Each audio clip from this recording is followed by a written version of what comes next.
शरीर से थकान और कमजोरी को पूरी तरह से कैसे भगाना है, यह आज की बौद्ध कहानी की मदद से हम जानेंगे। तो चलिए दर्शकों, कहानी की शुरुआत करते हैं। अक्सर हमने अपने आसपास ऐसे बहुत से लोगों को देखा होगा जो दूसरों से कम हुनरमंद होते हैं। दूसरे लोगों के मुकाबले उनमें कम टैलेंट होता है, लेकिन फिर भी वो उन लोगों से ज्यादा कामयाब हो जाते हैं। तो ऐसा क्यों होता है? क्या उनकी किस्मत अच्छी थी या फिर ऊपर वाले ने उनका साथ दिया? इस चीज के पीछे क्या कारण हो सकता है, जरा सोचिए। इसके पीछे सबसे मुख्य कारण आलस्य होता है। जी हाँ, कामयाब होने के लिए सिर्फ हुनर नहीं चाहिए, उस काम को करने के लिए जोश और हिम्मत चाहिए। अगर आप में जोश और हिम्मत की जगह पर आलस्य है, तो आप में कितना भी हुनर हो, वह हुनर किसी काम का नहीं रह जाता। जैसे दीमक एक पेड़ को अंदर से खोखला कर देती है।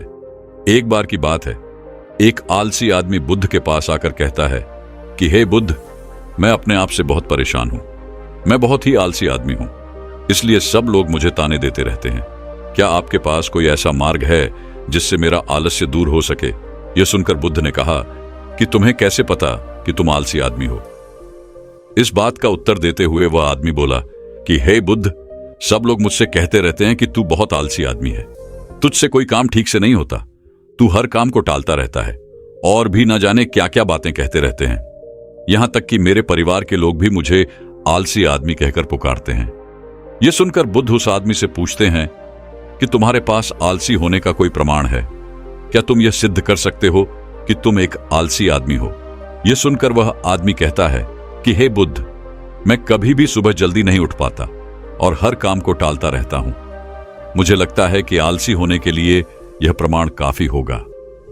उस आदमी की बातें सुनकर बुद्ध कहते हैं कि आलस्य को समझने के लिए हमें यह जानना होगा कि आलस्य क्या है और वो किसी आदमी के शरीर में कैसे जन्म लेता है।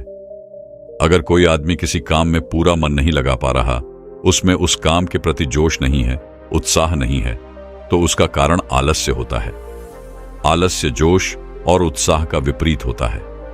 इसे समझने के लिए हमें यह जानना अति आवश्यक है कि आलस्य आदमी के शरीर में दो स्तर पर जन्म लेता है, शारीरिक स्तर और मानसिक स्तर। यह कहते हुए बुद्ध ने उसे समझाना शुरू किया कि सबसे पहले शारीरिक स्तर पर आलस्य को समझते हैं। इसके बाद बुद्ध ने अपने धम्म के भिक्षुओं की तरफ इशारा करते हुए कहा कि तुम जरा गौर से इन भिक्षुओं का चलना, उठना, बैठना और लेटना देखो। इन भिक्षुओं के चलने में एक तालमेल होता है, एक लय होती है, एक आनंद होता है। और जब ये बैठने की मुद्रा में होते हैं तो इनकी रीढ़ की हड्डी सीधी होती है और गर्दन थोड़ी सी उठी हुई होती है। और वहीं पर जब ये लेटते हैं तो इनका पूरा शरीर एकदम शांत और स्थिर होता है। और वहीं जब एक आलसी आदमी चलता है तो वह एकदम झुका हुआ, थका थका और बिना आनंद के चल रहा होता है। याद रखो, 70% आलस्य हमारे उठने, बैठने, चलने और लेटने से तय होता है। अगर हम अपनी इन अवस्थाओं को समझ लेते हैं और होश पूर्वक चलने, उठने और बैठने का अभ्यास करते हैं, प्रयत्न करते हैं, तो हमारा 70% आलस्य दूर हो जाता है। शारीरिक स्तर पर आलस्य का दूसरा मुख्य कारण होता है सही नींद ना लेना। अक्सर हमें पता ही नहीं होता कि हमें कितनी देर सोना है। याद रखो, एक मानव शरीर को सीमित समय की नींद लेनी चाहिए। अगर वह सीमित समय से ज्यादा नींद लेता है तो भी वह आलस्य का शिकार होगा, और अगर वह सीमित समय से कम नींद लेता है तो वह आलस्य का शिकार होता ही है। यह सुनकर वह आदमी बोला कि यह बुद्ध, एक मानव शरीर को कितनी नींद लेनी चाहिए?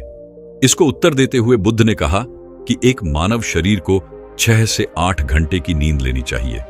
अगर आपका शरीर ज्यादा थका हुआ नहीं है तो 6 घंटे की नींद, अगर ज्यादा थका हुआ है तो 8 घंटे की नींद। इसी के साथ यह भी ख्याल में रखना चाहिए कि सोने के लिए रात का समय निर्धारित किया गया है। कुछ लोग दिन में ही सो जाते हैं, जिसकी वजह से धीरे धीरे आलस्य उनके अंगों में समाने लगता है। शारीरिक स्तर पर आलस्य का तीसरा मुख्य कारण है सुबह जल्दी ना उठ पाना। पूरी प्रकृति, यहां तक कि पेड़ पौधे और पक्षी भी सुबह सूर्य उदय होने से पहले जाग जाते हैं। ये हम पक्षियों को देखकर भी समझ सकते हैं कि प्रकृति ने मनुष्य के जागने का कौन सा समय निर्धारित कर रखा है। अगर हम सुबह जल्दी उठते हैं तो सूर्य उदय होने से पहले उठते हैं तो हमारे शरीर में एक स्फूर्ति होगी, एक ताजगी होगी और हम हर काम में अपना मन लगा पाएंगे। यह सुनकर वह आलसी आदमी बोला कि हे बुद्ध, लेकिन मेरा काम ऐसा है जो मैं रात में कर पाता हूं। इसी वजह से मैं रात में सही समय पर नहीं सो पाता और सुबह जल्दी नहीं उठ पाता। तो जिन लोगों का काम रात में होता है वह सुबह कैसे जल्दी उठ पाएंगे?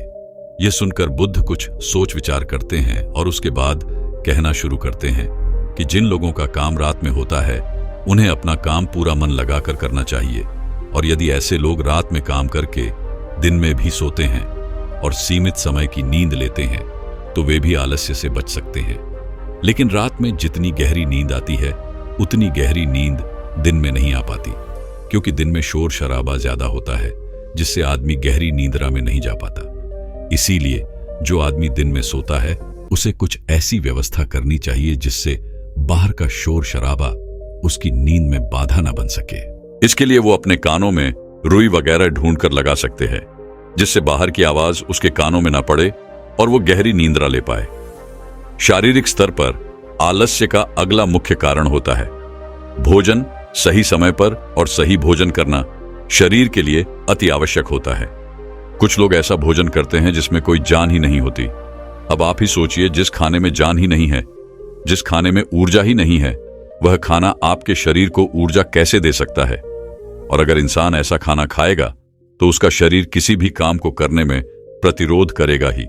अक्सर गलत समय पर उल्टा सीधा भोजन करने से आदमी का मोटापा बढ़ता चला जाता है और एक पतले इंसान के मुकाबले एक भारी शरीर वाले इंसान के शरीर में ज्यादा आलस्य पाने की संभावना हो जाती है।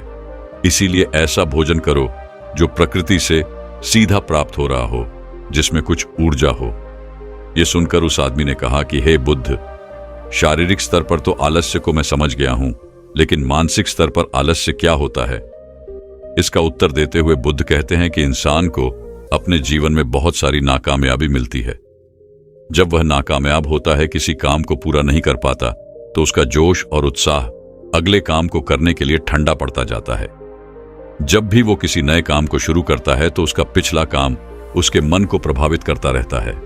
इसीलिए वो नए काम को पूरे जोश और उत्साह के साथ और पूरा मन लगाकर नहीं कर पाता, और यही आलस्य का कारण बन जाता है, जिसकी वजह से वो नया काम भी पूरा नहीं हो पाता, क्योंकि उसमें उसका पूरा मन और पूरा जोश नहीं लगा होता है।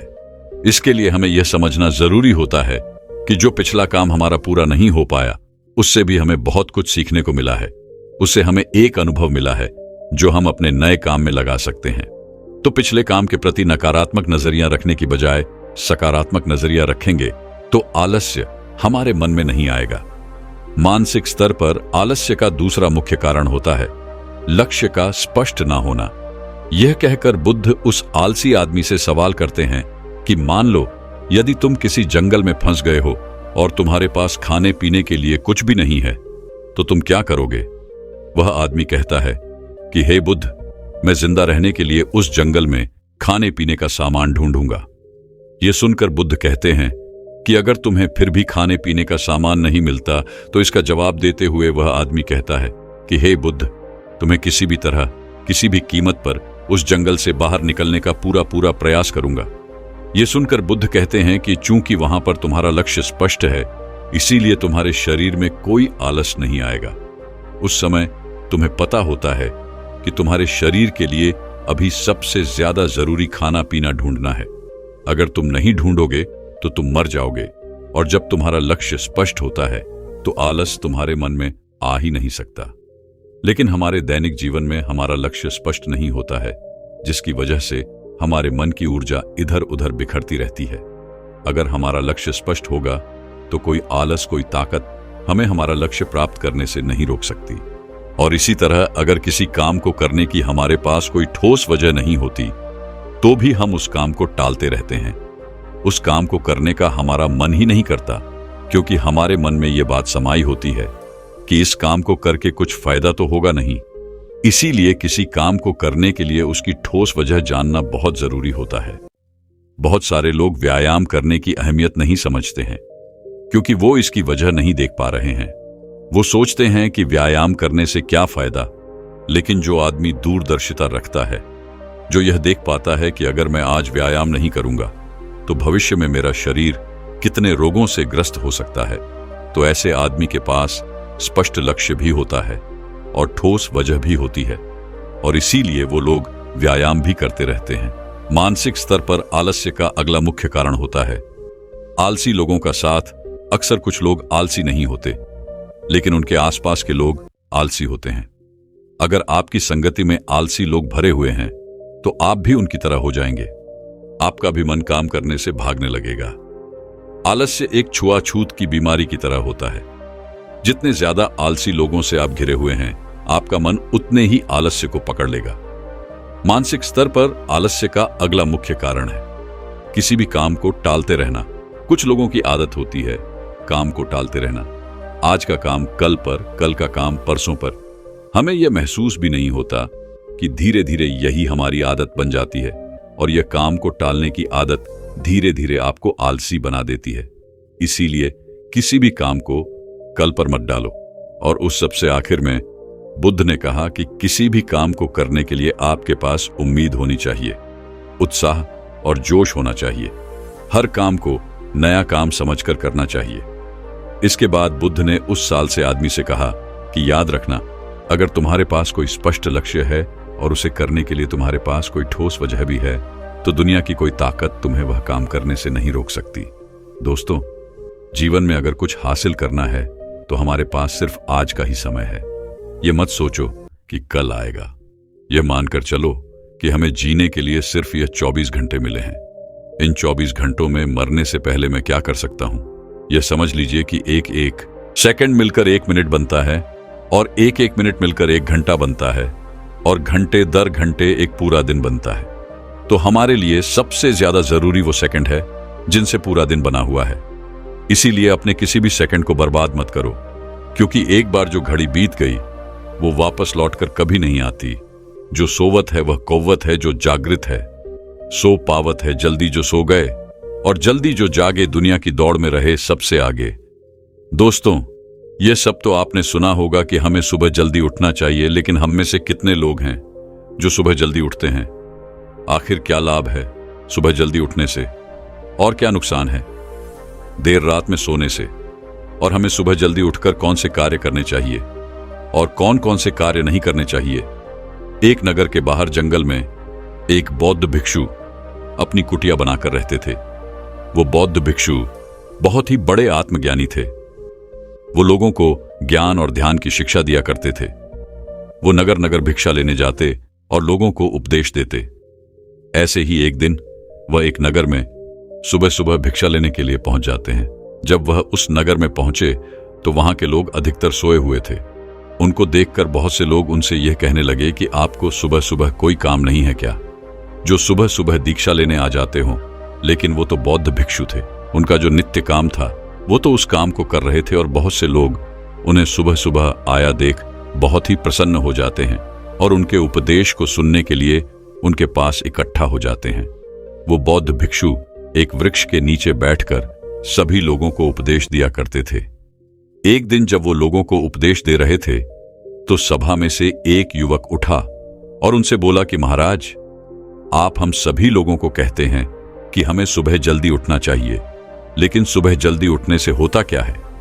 उस युवक की बात सुनकर बौद्ध भिक्षु मुस्कुराए और उन्होंने उस युवक से कहा, बेटा, सुबह जल्दी उठने के फायदे ही फायदे हैं। जितने भी सफल लोग हैं वह सभी लोग सुबह जल्दी उठते हैं।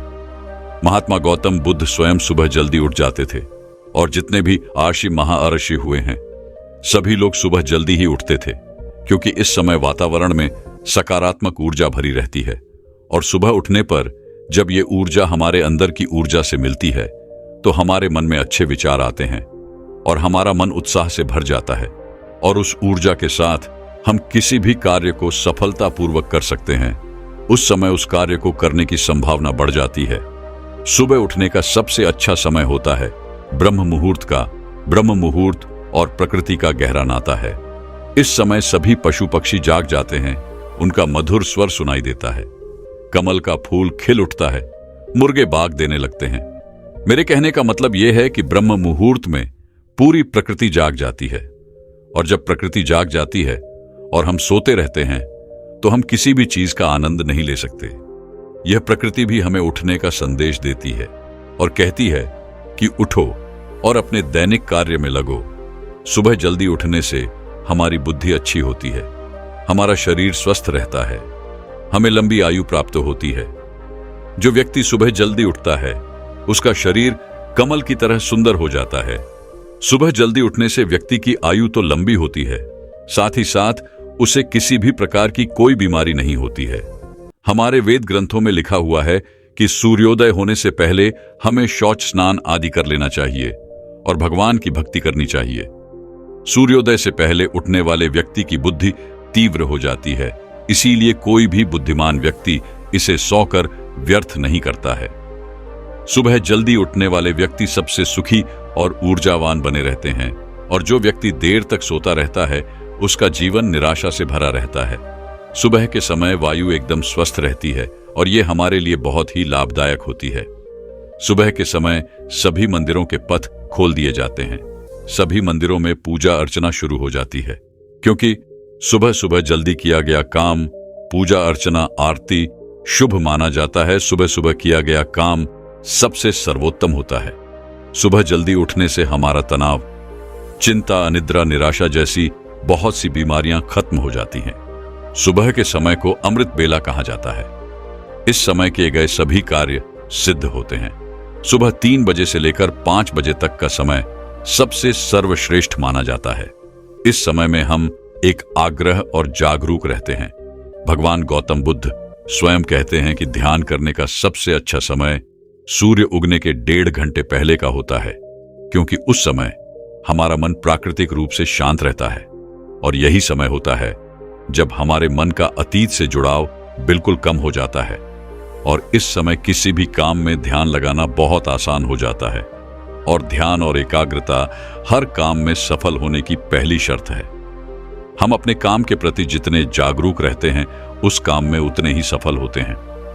फिर बौद्ध भिक्षु उन सभी से कहते हैं कि आपको पता है पांडव और कौरवों में से अर्जुन ही सबसे सर्वश्रेष्ठ सिद्ध क्यों हुए? क्योंकि अर्जुन में एकाग्रता थी। अर्जुन अपने हर काम को पूरी जागरूकता, एकाग्रता के साथ करता था। फिर बौद्ध भिक्षु सभी से कहते हैं कि हमारे शरीर में 3 प्रकार के दोष पाए जाते हैं। पहला दोष है कौप यानी कि हवा, दूसरा दोष है वात यानी कि अग्नि और पानी, और तीसरा दोष है पित्त यानी पृथ्वी और पानी। और इन सभी का अलग अलग समय होता है। जैसे कफ का समय सुबह 6 बजे से लेकर 10 बजे का होता है, और पित्त का समय सुबह 10 बजे से लेकर दोपहर के 2 बजे तक, और वात का समय दोपहर 2 बजे से लेकर 6 बजे तक। ऐसे ही शाम 6 बजे से रात 10 बजे तक का समय कफ का समय रहता है, और रात 10 बजे से लेकर 2 बजे तक का समय पित्त समय रहता है, और रात 2 बजे से सुबह 6 बजे तक का समय वात का समय होता है। और सुबह जल्दी उठने से हमारे शरीर का वात दोष नियंत्रित रहता है, जो कि हमारे शरीर में अधिकतर बीमारियों का नियंत्रण करता है। सुबह सुबह वातावरण में शुद्ध ऑक्सीजन की मात्रा सबसे ज्यादा होती है, और यह ऑक्सीजन आसानी से हमारे शरीर के हीमोग्लोबिन के साथ मिलकर ऑक्सीजन हीमोग्लोबिन बनाती है, जिससे शरीर में रोग प्रतिरोधक क्षमता बढ़ती है और शरीर में ऊर्जा का स्तर बढ़ जाता है। दर्द, खिंचाव और शरीर दुखने जैसी समस्याओं से छुटकारा मिलता है। सुबह सुबह का वातावरण प्रदूषण रहित रहता है, और शुद्ध हवा में सांस लेने से हमारे दिमाग को ज्यादा ऊर्जा मिलती है। फेफड़े स्वस्थ रहते हैं, जिससे स्वास्थ्य संबंधित कोई भी बीमारी हमें नहीं होती है, और हमारा पाचन तंत्र भी मजबूत होता है। इस समय जागने से हमारा मन और तन दोनों स्वस्थ रहते हैं। सुबह सुबह टहलने से शरीर में संजीवनी शक्ति का संचार होता है, जो हमें जीवन दान देती है। जो सूरज उगने से पहले उठता है उसका दिन लंबा होता है, और वो अपने सभी कार्यों को समय पर पूरा कर लेता है। उसे पूरे दिन में किसी प्रकार का कोई आलस्य नहीं आता है। और जो व्यक्ति सूरज उगने के बाद उठता है यानी कि 9-10 बजे, तो उसका दिन शुरू होने से पहले ही और जैसे ही वो उठता है तो काम की अफरा तफरी में लग जाता है। बौद्ध भिक्षु की ये बातें सुनकर सभा में से एक युवक खड़ा हुआ और बोला कि महाराज, हमें ये तो समझ में आ गया है, सुबह उठना हमारे लिए और हमारे स्वास्थ्य के लिए सबसे अच्छा है, लेकिन सुबह जल्दी उठकर हमें क्या क्या कार्य करना चाहिए? युवक की बात सुनकर बौद्ध भिक्षु ने उससे कहा, सुबह उठकर सबसे पहले हमें शौच स्नान से निवृत्त होकर सबसे पहले ध्यान करना चाहिए, क्योंकि ध्यान खुद से मिलने का सबसे अच्छा तरीका है। ध्यान करने का इससे अच्छा समय कोई और हो ही नहीं सकता। इस समय व्यक्ति की जागरूकता सबसे तेज होती है। फिर तुम योगा कर सकते हो। योगा करने से हमारा शरीर स्वस्थ रहता है, हमें किसी भी प्रकार की कोई बीमारी नहीं होती है। ध्यान करने के बाद तुम कुछ अच्छा पढ़ सकते हो, कुछ अच्छा सुन सकते हो। इस समय में जो भी तुम पढ़ोगे, जो भी तुम सुनोगे, वह तुम्हें लंबे समय तक याद रहेगा और तुम उस चीज को कभी भी नहीं भूलोगे, क्योंकि सुबह हमारा मन सबसे शांत रहता है और शांत मन से पढ़ी गई बातें और सुनी गई बातें स्थायी रहती है। तीसरा काम, तुम सुबह जल्दी उठकर अपनी योजना बना लो कि पूरे दिन में तुम्हें क्या क्या करना है। सुबह उठकर शांत मन से योजना बनाना लाभकारी होता है। उस समय किसी भी प्रकार की कोई बाधा उत्पन्न नहीं होती है और आप आसानी से अपने पूरे जीवन की योजना बना सकते हैं, जिससे आपका कोई भी काम अधूरा नहीं छूटता है और हर काम समय पर पूरा हो जाता है। चौथा काम यह करें कि आप स्वयं पर आत्मनिरीक्षण करें। याद करें कि आपने कल क्या क्या किया है। कहीं कोई नकारात्मक भावनाएं जैसे क्रोध, लालच, तनाव आप पर हावी तो नहीं हुए, और फिर उस दिन उस चीज को सुधारने की कोशिश करनी है। पांचवां काम आपको यह करना है कि अपने माता पिता, गुरु भगवान को याद करें। आजकल की भाग दौड़ भरी जिंदगी में लोगों के पास समय नहीं है कि वह अपने माता पिता से, भगवान से बातें कर सके। सुबह लेट उठेंगे और जल्दी जल्दी में अपने काम में लग जाएंगे, उन्हें समय ही नहीं मिलता है। इन सब चीजों का जब आप ईश्वर से, अपने माता पिता से बात करते हो तो आपको एक ऊर्जा मिलती है जिसको सार्वभौमिक ऊर्जा कहते हैं। यह ऊर्जा आपके मन को शांति देती है और अंदर से संतुष्टि का एहसास कराती है, जिससे आपका पूरा दिन शांतिपूर्वक गुजरता है। आपको किसी भी प्रकार का कोई तनाव नहीं होता है। लेकिन जो व्यक्ति लेट सोते रहते हैं उनका जीवन नीरस व तनावपूर्ण बना रहता है। उनको काम करते समय भी आलस आता रहता है। फिर बौद्ध भिक्षु उन सभी से कहते हैं कि सुबह उठकर आप यह सभी कार्य कर सकते हैं। इससे आपका पूरा जीवन बदल सकता है। बौद्ध भिक्षु की बात सुनकर उस सभा में से एक युवक कहता है कि महाराज, हमें यह तो समझ आ गया है कि हमें सुबह उठकर कौन कौन से कार्य करने चाहिए, लेकिन आप हमें अब यह बताइए कि सुबह उठकर हमें कौन कौन से कार्य नहीं करनी चाहिए। युवक की बात सुनकर बौद्ध भिक्षु बोले कि सुबह के समय मन में नकारात्मक भाव नहीं लाना चाहिए, क्योंकि इससे आपके मन में पूरे दिन अशांति बनी रहती है और मानसिक तनाव होता है। मानसिक तनाव हमारी उम्र को कम करता है। दूसरी बात, हमें सुबह उठते ही चाय नाश्ता नहीं करना चाहिए। ये आदत हमारे स्वास्थ्य के लिए बहुत खराब है। ऐसा करने से बीमारियां हमें घेरती है। उठने के बाद हमें कभी बुरा नहीं सोचना चाहिए और किसी को बुरा भी नहीं कहना चाहिए। इस सुबह की पावन बेला में हमें संभोग नहीं करना चाहिए। और एक बात का और ध्यान रखना है, आप जब पूजा अर्चना करो, मंत्रों का जाप करो या कोई किताब पढ़ो, उन्हें धीमी आवाज में करो, क्योंकि सुबह के समय का वातावरण शांत होता है और हमें वातावरण की शांति को भंग नहीं करना चाहिए। ये सब सुनकर सभा में से एक युवक उठा और बोला कि महाराज, क्या सभी को सुबह जल्दी उठना चाहिए? युवक की बात सुनकर बौद्ध भिक्षु बोले, नहीं बेटा, सभी को सुबह जल्दी नहीं उठना चाहिए। सुबह उसी मनुष्य को उठना है जो पूरी तरह से स्वस्थ हो। गर्भवती महिला, छोटे बच्चे या कोई ऐसा व्यक्ति जिसे किसी लंबे समय से कोई बीमारी है, और जो व्यक्ति रात को देर तक सोता है, जो व्यक्ति रात को देर से खाना खाता है, इन सभी को सुबह जल्दी नहीं उठना चाहिए, क्योंकि नींद पूरी नहीं होने के कारण इनका पूरा दिन तनाव से भरा रहता है। इसके बाद सभा में से एक युवक और खड़ा होता है और बोलता है कि गुरुदेव, मैं सुबह जल्दी उठने की बहुत कोशिश करता हूं, लेकिन मुझसे उठा ही नहीं जाता है। अगर मैं सुबह जल्दी उठ भी जाता हूं तो मैं पूरे दिन थका थका महसूस करता हूं। उसकी बात सुनकर बौद्ध भिक्षु उससे कहते हैं, बेटा, अगर जीवन में तुम्हारा कोई लक्ष्य है तो तुम्हें सुबह जल्दी उठने से कोई नहीं रोक सकता, क्योंकि हमारा लक्ष्य हमें शक्ति देता है, हमें उठाता है।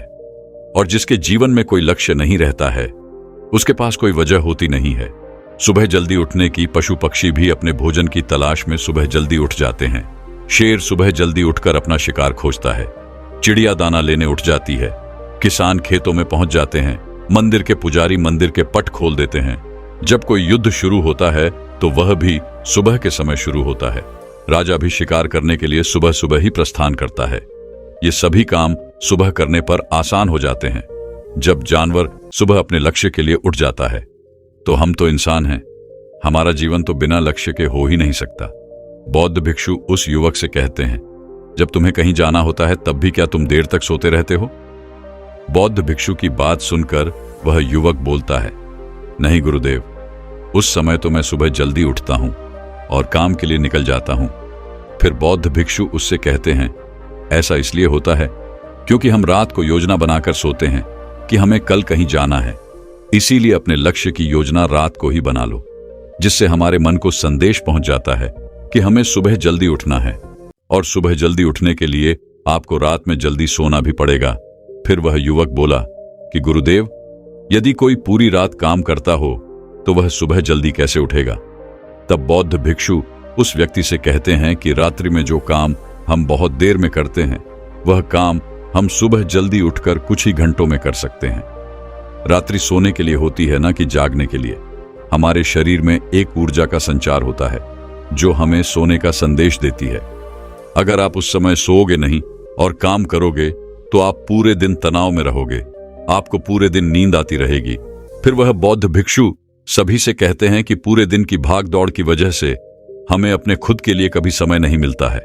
रात होते ही हमारी ऊर्जा कम हो जाती है और हमें सुबह का समय मिलता है, जब हम अपने बारे में सोच सकते हैं। यह सबसे अच्छा समय है।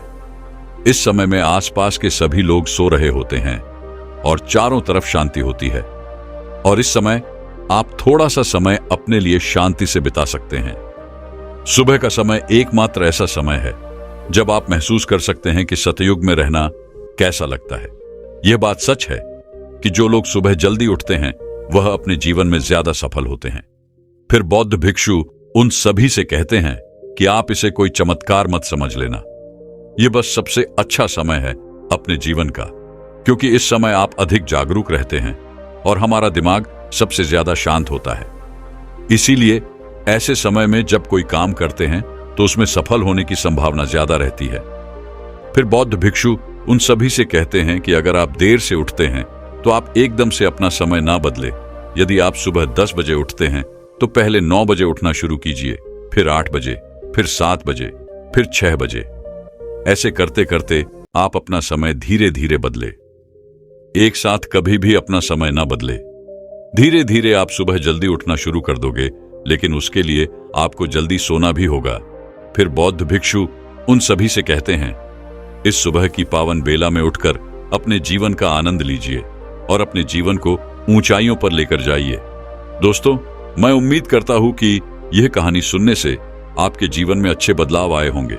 आपको इस वीडियो से क्या सीखने मिला ये कमेंट करके जरूर बताएं और अपने परिवार, दोस्तों या आपके करीबी इंसान के साथ ये कहानी शेयर करके उन्हें भी इस ज्ञान से परिचित करवाएं। बाकी अगर आपको यह वीडियो दिल से अच्छी लगी हो तभी इस वीडियो को लाइक कर देना, और आपने अब तक इस चैनल को सब्सक्राइब न किया हो तो चैनल को सब्सक्राइब भी जरूर कर देना। आपका हर दिन शुभ हो और खुशियों से आपका जीवन भरा रहे। धन्यवाद। नमो बुद्धाय।